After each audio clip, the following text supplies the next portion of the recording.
நான் முதல்வன் திட்டத்தின் கீழ் உயர்கல்வி வழிகாட்டி தொடர்பான பாடங்கள் எடுக்கும் அனைத்து ஆசிரியர்களுக்கும் மாணவர்களுக்கும் வணக்கம். இன்னைக்கு நாம Jamia Millia Islamia university bachelor of arts, bachelor of law, JMA BA LLB என்ற நுழைவுத் தேர்வுக்கு எவ்வாறு விண்ணப்ப படிவத்தை பூர்த்தி செய்யறதுன்னு பார்க்கலாம். முதலாவதாக கூகுளில் JMA BA LLB அட்மிஷன் 2026 என்று டைப் செய்து கொள்ளவும்.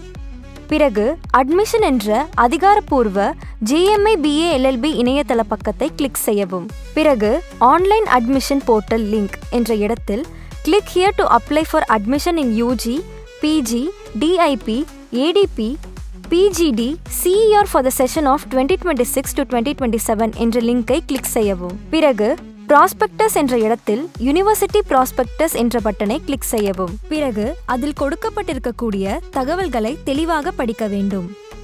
பிறகு நியூ யூசர் ரெஜிஸ்ட்ரேஷன் என்ற பட்டனை கிளிக் செய்யவும். அடுத்தபடியாக ரெஜிஸ்ட்ரேஷன் ஃபார் யூனிவர்சிட்டி அட்மிஷன். இங்கு are you a JMI student என்ற இடத்தில் நாம் JMIயில் படித்த மாணவராக என்று கேட்கப்பட்டிருக்கிறது. இவ்விடத்தில் நோ என்று குறிப்பிட வேண்டும்.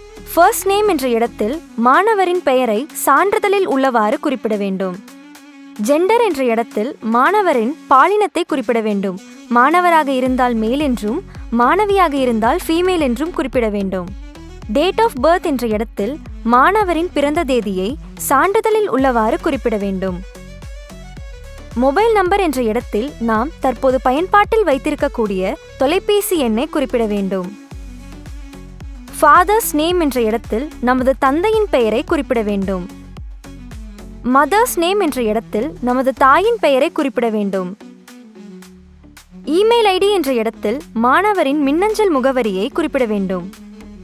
ரீடைப் இமெயில் ஐடி என்ற இடத்தில் மாணவரின் மின்னஞ்சல் முகவரியை மீண்டும் ஒரு முறை குறிப்பிட வேண்டும். பிறகு திரையில் தோன்றும் கேப்சாவை குறிப்பிட்டு சப்மிட் என்ற பட்டனை கிளிக் செய்யவும். பிறகு ஆக்டிவேட் யுவர் அக்கவுண்ட் என்ற பட்டனை கிளிக் செய்யவும். பிறகு நாம் ரெஜிஸ்டர் செய்த இமெயில் ஐடியை குறிப்பிட்டு என்டர் ஆக்டிவேஷன் கோட் என்ற இடத்தில் நாம் குறிப்பிட்ட இமெயில் ஐடிக்கு அனுப்பப்பட்ட OTP நம்பரை குறிப்பிட்டு வெரிஃபை OTP என்ற பட்டனை கிளிக் செய்யவும். பிறகு என்டர் பாஸ்வேர்டு என்ற இடத்தில் நம்முடைய வசதிக்கு ஏற்றவாறு ஒரு பாஸ்வேர்டை உருவாக்கி கொள்ள வேண்டும். பிறகு ரீடைப் பாஸ்வேர்டு என்ற இடத்தில் நாம் குறிப்பிட்ட பாஸ்வேர்டை மீண்டும் ஒரு முறை குறிப்பிட வேண்டும். பிறகு திரையில் தோன்றும் கேப்சாவை குறிப்பிட்டு சப்மிட் என்ற பட்டனை கிளிக் செய்யவும். பிறகு லாகின் என்ற பக்கத்தில் யூசர் நேம், பாஸ்வேர்ட் மற்றும் கேப்சாவை குறிப்பிட்டு சைன் இன் என்ற பட்டனை கிளிக் செய்யவும். அடுத்தபடியாக ப்ரோக்ராம் டைப் என்ற இடத்தில் பேச்சுலர்ஸ் என்று குறிப்பிட வேண்டும். அடுத்தபடியாக ப்ரோக்ராம் நேம் என்ற இடத்தில் BA LLB horns, BA LLB horns self finance என்ற ஆப்ஷனை கிளிக் செய்யவும். பிறகு ஆட் என்ற பட்டனை கிளிக் செய்யவும். பிறகு ஆக்ஷன் என்ற இடத்தில் அப்ளை என்ற பட்டனை கிளிக் செய்ய வேண்டும். பிறகு important instruction for candidate before applying online என்ற இடத்தில் கொடுக்கப்பட்டுள்ள தகவல்களை படித்துவிட்டு I have read all the instructions என்ற செக் பாக்ஸில் கிளிக் செய்ய வேண்டும். பிறகு நெக்ஸ்ட் என்ற பட்டனை கிளிக் செய்யவும். அடுத்தபடியாக personal information. ABC ID or APAAR ID என்ற இடத்தில் மாணவரின் ஆப்பார் ஐடியை குறிப்பிட வேண்டும். ஆப்பார் ஐடி என்பது automated permanent academic account registry என்பதற்கான சுருக்கமாகும். இது மாணவர்களுக்கு அளிக்கப்படும் ஒரு அகாடமிக் அடையாள எண்ணாகும். இந்த எண் மூலம் மாணவரின் கல்வி பயணம், பாடநெறிகள், சான்றிதழ்கள், மதிப்பெண் போன்ற அனைத்தையும் ஒரே இடத்தில் டிஜிலாக்கர் மூலம் சேமிக்கப்படும். நாம் இணையதளத்தில் டிஜிலாக்கர் என்ற பக்கத்தில் நாம் தகவல்களை அறிந்து கொள்ளலாம். நாம் முன்னதாகவே ஆப்பார் ஐடி உருவாக்கி வைத்திருந்தால் இவ்விடத்தில் உள்ள ஆப்பார் எண்ணை குறிப்பிடலாம். இல்லை என்றால் நாம் ரெஜிஸ்டர் செய்து நமக்கு ஒரு ஆப்பார் ஐடியை உருவாக்கி கொள்ள வேண்டும். ஃபாதர்ஸ் குவாலிஃபிகேஷன் என்ற இடத்தில் நமது தந்தையின் கல்வி தகுதியை குறிப்பிட வேண்டும். மதர்ஸ் குவாலிஃபிகேஷன் என்ற இடத்தில் நமது தாயின் கல்வி தகுதியை குறிப்பிட வேண்டும். சோஷியல் கேட்டகரி என்ற இடத்தில் நாம் எந்த வகுப்பை சார்ந்தவர் என்பதை குறிப்பிட வேண்டும். நாம் பிசி, பிசிஎம், எம்பிசி, டிஎன்சி வகுப்பை சார்ந்தவராக இருந்தால் ஓபிசி நான் கிரீமி லேயர் என்பதை மட்டுமே குறிப்பிட வேண்டும். டொமிசில் ஸ்டேட் என்ற இடத்தில் நாம் வசிக்கும் மாநிலம் தமிழ்நாடாக இருக்கும் பட்சத்தில் தமிழ்நாடு என்று குறிப்பிட வேண்டும். நேஷனாலிட்டி என்ற இடத்தில் நாம் இந்தியராக இருக்கும் பட்சத்தில் இந்தியன் என்று குறிப்பிட வேண்டும். பிளட் குரூப் என்ற இடத்தில் நம்முடைய இரத்த வகையை குறிப்பிட வேண்டும். ரிலீஜியன் என்ற இடத்தில் நம்முடைய மதத்தை குறிப்பிட வேண்டும்.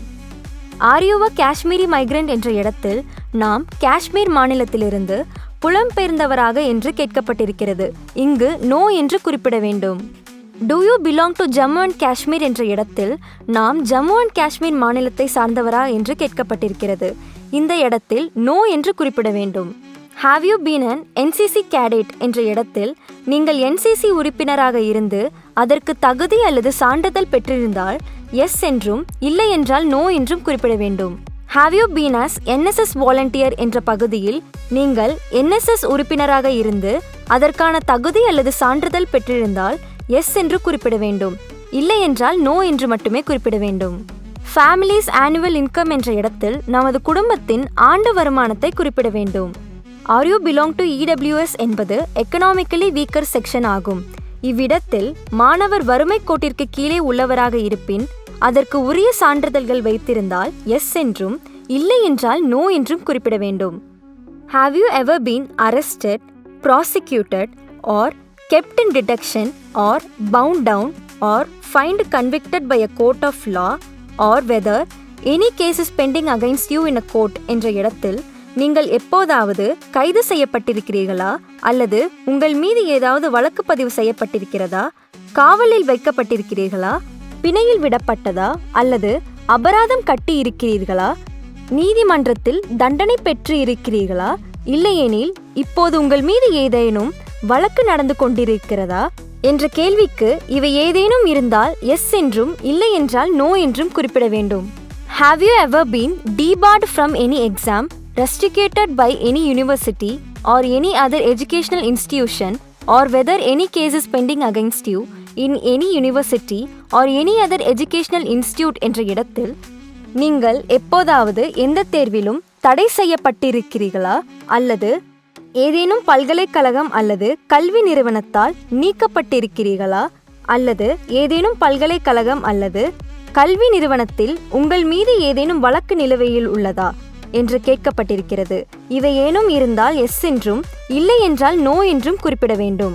Any vigilance or disciplinary case is pending against you என்ற இடத்தில் உங்கள் மீது ஏதேனும் ஒழுங்காற்று நடவடிக்கை அல்லது கண்காணிப்பு தொடர்பான வழக்கு நிலுவையில் உள்ளதா என்று கேட்கப்பட்டிருக்கிறது. இவையேனும் இருந்தால் எஸ் என்றும் இல்லை என்றால் நோ என்றும் குறிப்பிட வேண்டும். ஆர் யூ அ PWD என்ற கேள்விக்கு நாம் மாற்றுத்திறனாளி மாணவராக இருந்தால் எஸ் என்று குறிப்பிட வேண்டும். இல்லை என்றால் நோ என்று குறிப்பிட வேண்டும். மாற்றுத்திறனாளி மாணவராக இருக்கும் பட்சத்தில் சூஸ் டிசபிலிட்டி டைப் என்ற இடத்தில் மாணவரின் மாற்றுத்திறனின் வகையை குறிப்பிட வேண்டும். அடுத்தபடியாக கரஸ்பாண்டன்ஸ் அட்ரஸ் லைன் 1 and 2 என்ற இடத்தில் நம்முடைய முகவரியை குறிப்பிட வேண்டும். டிஸ்ட்ரிக்ட் ஆர் சிட்டி என்ற இடத்தில் நாம் வசிக்கக்கூடிய மாவட்டத்தை குறிப்பிட வேண்டும். ஸ்டேட் என்ற இடத்தில் நாம் வசிக்கக்கூடிய மாநிலத்தை குறிப்பிட வேண்டும். நாம் வசிக்கக்கூடிய மாநிலம் தமிழ்நாடாக இருக்கும் பட்சத்தில் தமிழ்நாடு என்று குறிப்பிட வேண்டும். பின்கோட் என்ற இடத்தில் நமது வீட்டின் முகவரியின் அஞ்சல் குறியீட்டு எண்ணை குறிப்பிட வேண்டும். ஆல்டர்னேட் மொபைல் நம்பர் என்ற இடத்தில் நமது முதன்மை தொலைபேசி எண்ணுக்கு மாற்றாக வேறு செல்லுபடியாகும் மொபைல் எண்ணை குறிப்பிட வேண்டும். அடுத்தபடியாக பெர்மனன்ட் அட்ரஸ். இங்கு நாம் தற்போது வசிக்கக்கூடிய முகவரியும் நமது நிரந்தர முகவரியும் ஒன்றாக இருக்கும் பட்சத்தில் check this box if both address R the same என்ற செக் பாக்ஸில் கிளிக் செய்தால் போதுமானது. இரண்டு முகவரியும் வெவ்வேறாக இருந்தால் நமது நிரந்தர முகவரியை குறிப்பிட வேண்டும். பிறகு நெக்ஸ்ட் என்ற பட்டனை கிளிக் செய்யவும். அடுத்தபடியாக educational qualification informations. Qualifying degree or programme என்ற இடத்தில் இன்டர் ஆர் சீனியர் செகண்டரி என்று குறிப்பிட வேண்டும். டிகிரி ஆர் சர்டிஃபிகேட் நேம் என்ற இடத்தில் ஹையர் செகண்டரி என்று குறிப்பிட வேண்டும். போர்டு ஆர் யூனிவர்சிட்டி என்ற இடத்தில் Tamil Nadu board of higher secondary examination என்று குறிப்பிட வேண்டும். Year of passing or awarded என்ற இடத்தில் நாம் தற்போது 12ஆம் வகுப்பு படித்துக் கொண்டிருந்தால் 2026 என்று குறிப்பிட வேண்டும். பிறகு ரிசல்ட் ஸ்டேட்டஸ் என்ற இடத்தில் ரிசல்ட் அவைட்டட் என்ற செக் பாக்ஸில் கிளிக் செய்ய வேண்டும். பிறகு நெக்ஸ்ட் என்ற பட்டனை கிளிக் செய்யவும். அடுத்தபடியாக இமேஜ் அப்லோட் போட்டோ என்ற இடத்தில் நம்முடைய சமீபத்திய புகைப்படத்தை கேட்கப்பட்டிருக்கக்கூடிய அளவில் JPG ஆர் PNG வடிவத்தில் பதிவேற்றம் செய்ய வேண்டும். பிறகு அப்லோட் சிக்னேச்சர் என்ற இடத்தில் நம்முடைய கையொப்ப புகைப்படத்தை கேட்கப்பட்டிருக்கக்கூடிய அளவில் JPG ஆர் PNG வடிவத்தில் பதிவேற்றம் செய்ய வேண்டும். பிறகு நெக்ஸ்ட் என்ற பட்டனை கிளிக் செய்யவும். அடுத்தபடியாக selection of category and preferences. Reservation category என்ற இடத்தில் மாணவருக்கு உரிய ஆப்ஷனை கிளிக் செய்யவும். டெஸ்ட் சென்டர் ப்ரிஃபரன்ஸ் என்ற இடத்தில் மாணவருக்கு தேர்வு எழுத அருகாமையில் இருக்கும் இடத்தை தேர்வு செய்ய வேண்டும். அடுத்தபடியாக சூஸ் ப்ரிஃபரன்சஸ் என்ற இடத்தில் நாம் 2 பாடப்பிரிவுகளை தேர்வு செய்ய வேண்டும். பிறகு சேவ் என்ற பட்டனை கிளிக் செய்துவிட்டு கிளிக் ஹியர் டு ப்ரிவ்யூ என்ற பட்டனை கிளிக் செய்யவும். இவ்விடத்தில் நாம் வழங்கிய தகவல்களை அனைத்தையும் சரிபார்த்துவிட்டு டிக்ளரேஷன் என்ற இடத்தில் உள்ள செக் பாக்ஸில் கிளிக் செய்துவிட்டு ஃபினிஷ் என்ற பட்டனை கிளிக் செய்யவும். அடுத்தபடியாக ஃபினிஷ் என்ற பக்கத்தில் ஆக்ஷன் என்ற இடத்தில் பே என்ற ஆப்ஷனை கிளிக் செய்யவும். பிறகு the above details are correct என்ற செக் பாக்ஸில் கிளிக் செய்துவிட்டு கிளிக் ஹியர் டு ப்ரொசீட் என்ற பட்டனை கிளிக் செய்யவும். நாம் இங்கு வசதிக்கு ஏற்றவாறு உள்ள பேமெண்ட் ஆப்ஷனை கிளிக் செய்து நாம் கட்டணத்தை செலுத்தலாம். JMI BA LLB நுழைவுத் தேர்வு எழுதும் மாணவர்கள் அனைவருக்கும் பள்ளி கல்வித்துறையின் மனமார்ந்த வாழ்த்துக்கள்.